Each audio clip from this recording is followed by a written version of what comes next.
Tumawag kayo ng ambulansya! Madali! Bilisan niyo! Oo! Hindi ko sinasadya.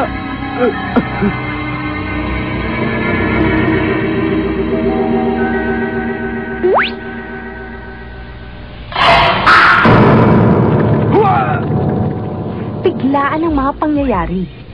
Hindi inaasahan ni Eugene na ganito ang mangyayari sa kanya. Hindi niya alam na patay na pala siya.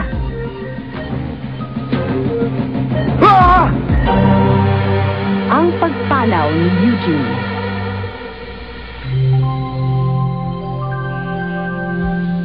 Aba, ako yun ah. Ba't ako nakahiga dyan?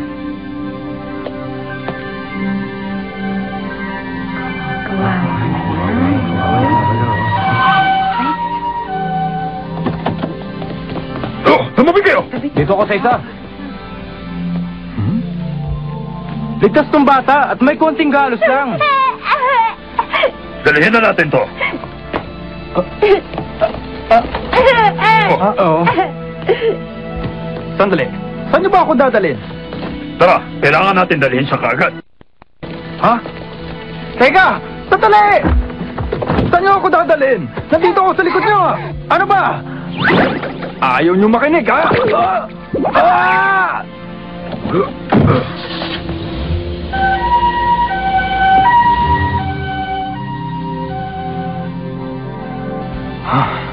Paano nangyari yun? Ang alam ko ganito nangyari. Kanina lang. Nasa eskwelahan ako. At pagkatapos... Ang examination week ay sa susunod na linggo na. Kunin sa inyong mga gurong dapat pag-aralan.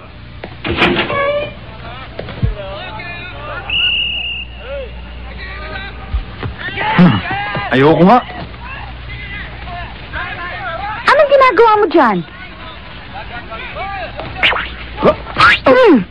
Kayo na pa kita hinahanap, nandito ka lang pala? Hindi ka ba papasok? Mauna ka na lang, Jenny. Susunod na lang ako. Ano ka ba, Eugene? Ano bang problema mo at wala kang kainti-interes sa pag-aaral? Hindi mo ba alam na importante ang pag-aaral? Alam mo ba na walang mangyayari sa buhay mo kapag binaliwala mo to? Kung gusto mo magkaroon ng magandang kinabukasan, kailangan ngayon pa lang ay umpisa mo na sa pag-aaral. Naiintindihan mo? Nice uniform. It's lacy.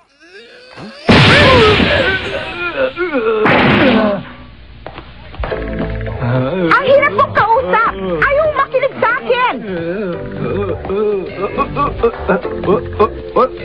Kailangan baguhin mo pag-uugali mo, Eugene. Naintindihan mo ba? Jenny! Galit ka ba? Anong ginagawa niyo dyan? Narinig kasi namin sumisigaw ka kanina. Sino bang sinisigawan mo, Jenny? Sa tono ng boses mo kanina, talagang galit na galit ka. Sino bang kaaway mo? Si Eugene. Umanda na naman ang katigasan ng ulo niya. Kaya ayun, nasigawan ko. Jenny, hindi ka ba natatakot kay Eugene? Alam mo namang kilalang-kilala siya dito sa atin bilang isang siga. Ang lakas naman ng loob mong awayin siya. Naku, bakit naman ako matatakot sa kanya? Ha? Matagal na kami magkaibigan at alam kong mabait siyang tao. Kaya't huwag kayo mag-alala. Ganun pala eh. Siya nang bahala. Maganda kayong lahat para sa darating na examination week. Mag-e-exam na naman. Kanino kaya to? Di paghatian na natin. Sorry na lang sa mayari, pero swerte naman natin, di ba? Meron na tayong pambili ng merienda mamayang hapon. Tama nga. Basta siguraduhin mong ating kapatid tayong dalawa dyan, ha? Siyempre pa! Tayo yata dalawa ang nakakita ng wallet. Huh? Ikaw pala! Sa'yo na! Kaninong wallet yan, ha? Ha? Sandali! Anong gulo yan? Tulungan niyo kami! Ano ang ibig sabihin ng kaguluhan ito, ha? Wala po, sir. Ikaw na naman, Eugene. May ginawa ka na namang hindi tama at pati sila ay gusto mong itamay. Ha? Ano? Huwag ka na magsinungaling dahil ako mismo ang nakahuli sa'yo. Ang dapat sa'yo ay parusahan! Nagkakamali kayo. Ba't hindi nyo sila tanungin?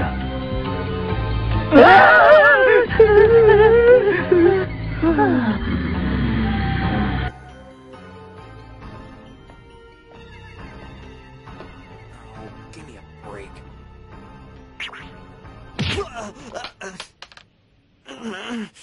Okay, somebody's dead. Sorry, old man. That's Mr. Takanaka to you. I've been calling for you all morning on the loudspeaker. Didn't hear it.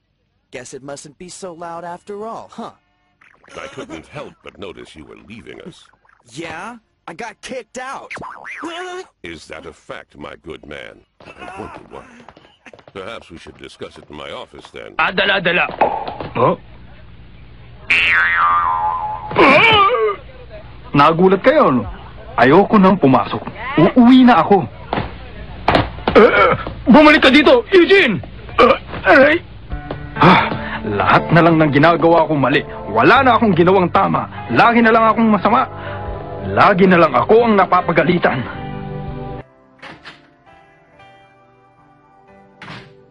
Mami, nandito na ako. Ang aga mo yata. Me coffee. Can't believe she's still in bed. Why aren't you in school? I left because they pissed me off. Huh? Imposibleng walang ginagawa doon. Sabihin mo, tinatamad ka lang. Pati ba kayo, Mami? Hindi rin naniniwala sa akin? Sinasayang mo lang ang pera natin, hindi ka naman pumapasok.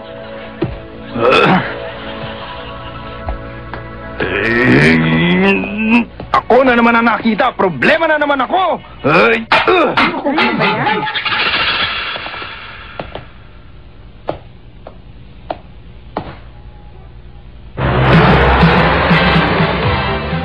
Kumusta ka, Eugene? Anong problema mo, Alfred?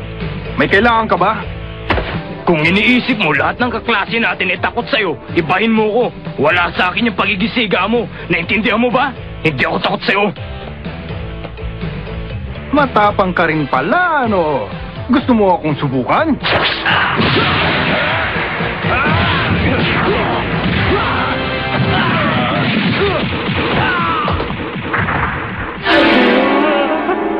Si Alfred! Sige, uwi!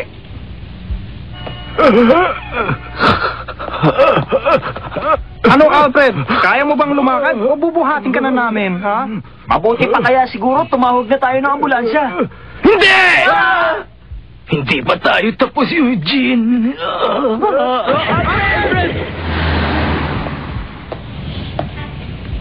Ano?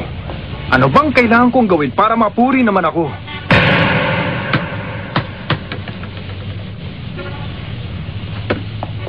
Salamat! Huwag kang maglaro ng bola dito sa tabi ng kalsada! Alam mo ba delikado yan, ha?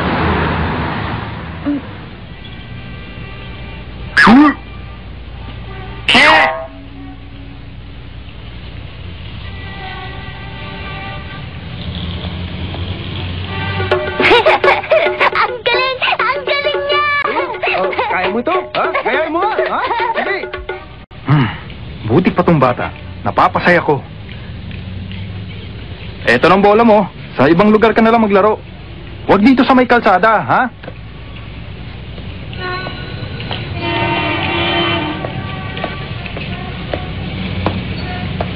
Ha?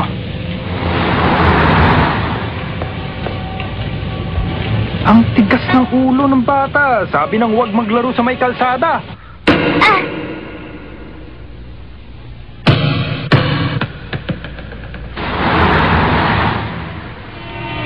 Boy! Huwag kang tatawid! Maraming sasakyan!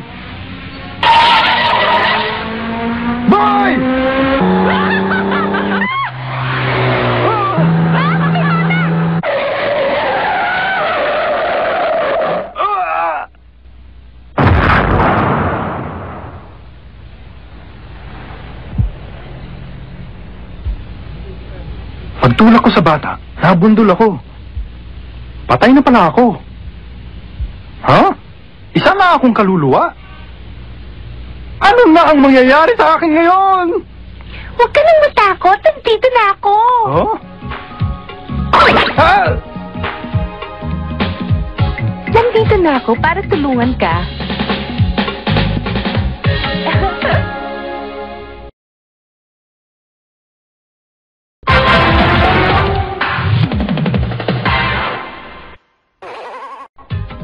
Sino ka ba, ha? Charlie na lang ang itawag mo sa akin. Ako, ang taga-subaybay ng mga kaluluwa, tulad mo. Huwag mo nga ako lulukohin, ha? Ganyan talaga sa umpisa, mahirap paniwalaan, pero masasanay ka rin. Hayaan mo't paliliwanag ko sa'yong mabuti para maintindihan mo. Hindi mo ako maluloko. Matalino ata ako, ha?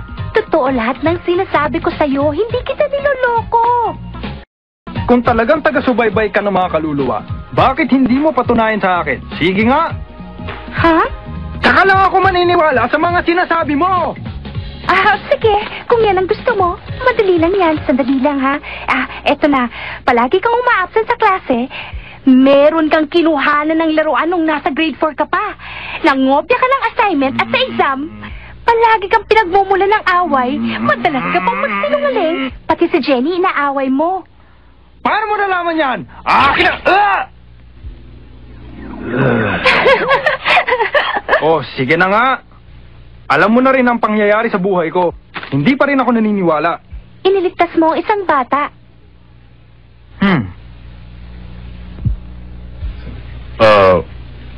Huwag na kayo mag-alala, Mrs. Walang tinamong malubhang pinsalang inyong anak. Siguradong ligtas na siya. Salamat. Salamat. At nakaligtas siya. Paano na ako ngayon? Anong mangyayari sa akin? Paano ba ako matutulungan, ha? At ano naman ang nakakatawa? Makinig ka sa akin, Eugene. Meron ka pang pagkakataon mabuhay. Pero dadaan ka muna sa mahabang pagsubok para makabalik ka sa dati. Mabubuhay ulit? Ako? Ano naman ang gagawin ko? Isasama kita sa kabilang daigdig para makita mo ang pagsubok na sinasabi ko sa iyo. Ha? Doon mo makikita ang halimaw na sasagupain mo at oras na matalo mo sila ay muli kang makakabalik sa iyong katawan. Pero hindi ganun kadali ang pagsubok na ito. Mahirap pala yan eh! Paano kung hindi ko malusutan ang pagsubok na sinasabi nyo? Kapag hindi ka nakalusot dito, pupunta ka na sa kabilang daigdig kung saan nananatili ang mga kaluluwang pinagbabayaran pa ang kanilang mga kasalanan at may katagalan pa yon. Makapaghintay ka ba? Ha? Parang ayoko dun, ha? Mahirap ang sitwasyon sa lugar na iyon. Pero ikaw lang pupunta roon at hindi ako. Dahil ako taga-subaybay lang ng mga kaluluwa. Magalan at pagbutihan mo na lang para hindi ka na mapunta doon. At nang makabalik ka na kaagad sa iyong katawan, hindi ba? Oh, ano, Eugene? Handa ka na bang harapin ang pagsubok at nang matapos na ang lahat ng ito? Ewan ko. Pag-iisipan ko muna. Bumalik ka na lang. Hindi na maaaring maghintay pa ito. Kailangang simulan ito kaagad at mahalaga ang bawat oras.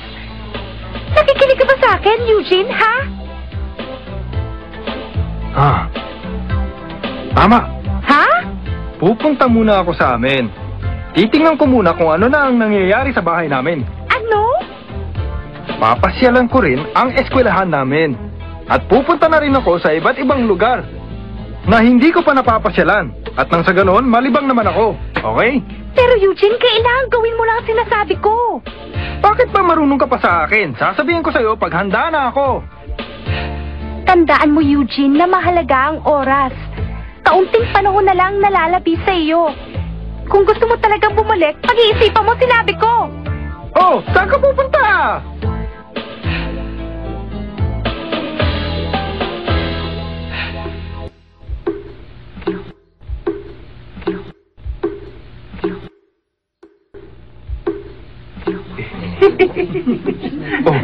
Ba't parang masaya sila? Natutuwa pa yata sila dahil wala na ako sa eskwelahan. Jenny, Kanina lang. Kausap ko pa siya. Sobra namang umiyak si Jenny, oh. Eugene! Uminahon ka, Alfred! Hindi! May traso pa siya sa akin! Hindi pa kami tapos! Kailangan maghunahon si Alfred! Hindi ako naniniwala. Patay ka na, Eugene! Eugene, lumabas ka riyan! Lumabang ka! Eugene! Hindi pa tayo tapos! Magtutos pa tayo! Eugene! Tama na, Eugene! Hindi ko makakalimutan yun! Yung ginawa mo! Kailangan bumalik ka, bayaran mo ang atraso mo. Hindi pa tayo tapos. Hindi ka pa dapat mamatay. Lumabang ka pa. Tama na, Alfred. Hindi pa tayo tapos. Hindi pa. Hindi pa ako nakabawi sa'yo. Hindi pa. Titano. Alfred. Wala na akong problema. Oo nga, sumasakit ang ulo ko dyan kay Eugene. Hindi na ako maka-high blood. Makakapagpahinga na rin ako. Sa lahat ng estudyante ko, kay Eugene lang talaga ako hirap na hirap. Napakatigas ng ulo. Buti na lang, wala na siya, ano. Siguro naman ngayon, matatahimik na rin ang eskwelahan natin. Wala na siya, hindi ba? Totoo yan sinabi mo. Ayos na. Ano? Nagagalak kayo't wala na ako!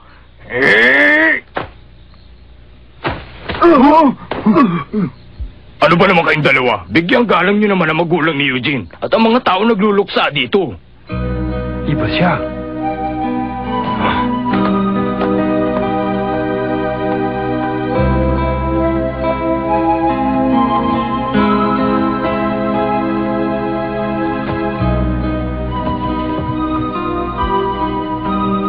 Alam kong mabuti ka, Eugene.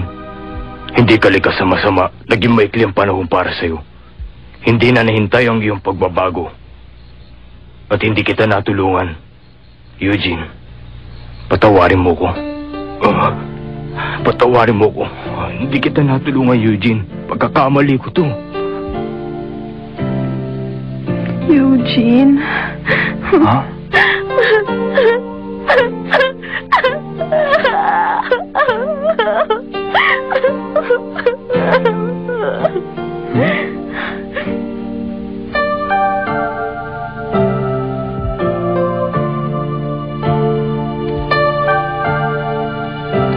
Anak, magpasalamat ka sa nagligtas sa'yo.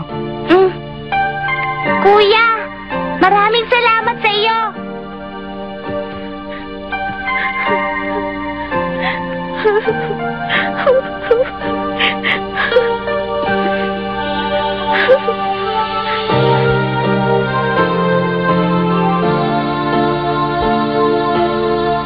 Mami, bakit hindi ko siya nakausap ng personal? Saan siya? Wala na siya. Mami, siguro marami siyang kaibigan. At marami siyang natulungan. Dahil katulad ko, iniligtas niya ang buhay ko. Talagang napakabait niya.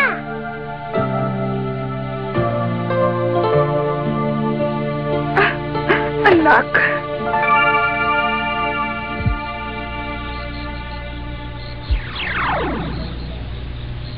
Eugene, handa ka na ba? Yung bata, Bakit? naintindihan niya ang pagkatao ko.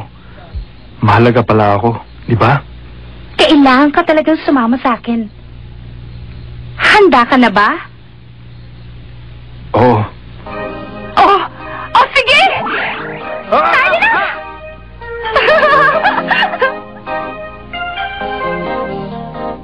Teka! Saan ba ang lugar na yun? Basta kapit lang! Ganito ba? Basta! Umawa ka lang mabuti at dadalhin kita doon para makabalik ka na sa mami mo. Kumapit ka! Ano ang naghihintay kay Eugene? Anong pagsubok ang daraanan niya? Magtagumpay kaya siya dito? His life. But what adventures await him in the spirit world?